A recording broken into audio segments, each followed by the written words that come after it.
பிரபல ஆன்மீக பாடகி மைதிலி தாக்கூர் ஹிந்தி, போஜ்புரி, தமிழ் என பல மொழிகளில் ஆன்மீக பாடல்கள் பாடி புகழ் பெற்றவர். இவருக்கு பிரதமர் மோடியே ரசிகர் என்றால் பார்த்துக் கொள்ளுங்கள். டெல்லியில் 2024 அவர் கலாச்சார தூதர் விருது வழங்கி பாராட்டினர். இந்நிலையில் கடந்த அக்டோபர் 14ஆம் தேதி அவர் பாரதிய ஜனதா கட்சியில் சேர்ந்தார். மறுநாள் பீகாரின் அலிநகர் தொகுதி வேட்பாளராக அறிவிக்கப்பட்டார். 25 வயதுடைய இளைஞி என்பதால் சுறுசுறுப்புடன் விறுவிறு பிரச்சாரம் செய்து சுமார் 11,700 ஓட்டுகள் வித்தியாசத்தில் ஆர்ஜேடி வேட்பாளர் வினோத் மிஸ்ராவை தோற்கடித்துள்ளார். 2020 தேர்தலில் சுமார் 3,101 ஓட்டுகள் வித்தியாசத்தில் வினோத் மிஸ்ரா தோல்வியடைந்தார்.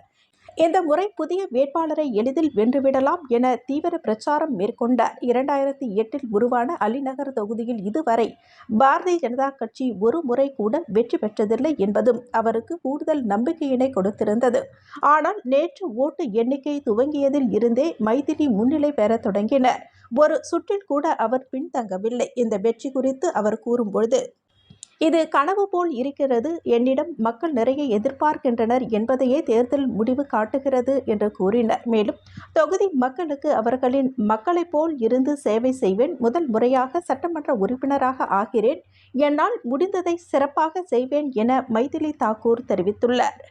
மாநிலத்திலேயே மிக குறைந்த வயதில் சட்டமன்ற உறுப்பினராக ஆகப் போகும் அதிர்ஷ்டத்தையும் மைதிலி தாக்கூர் பெற உள்ளார் என்பது குறிப்பிடத்தக்கது.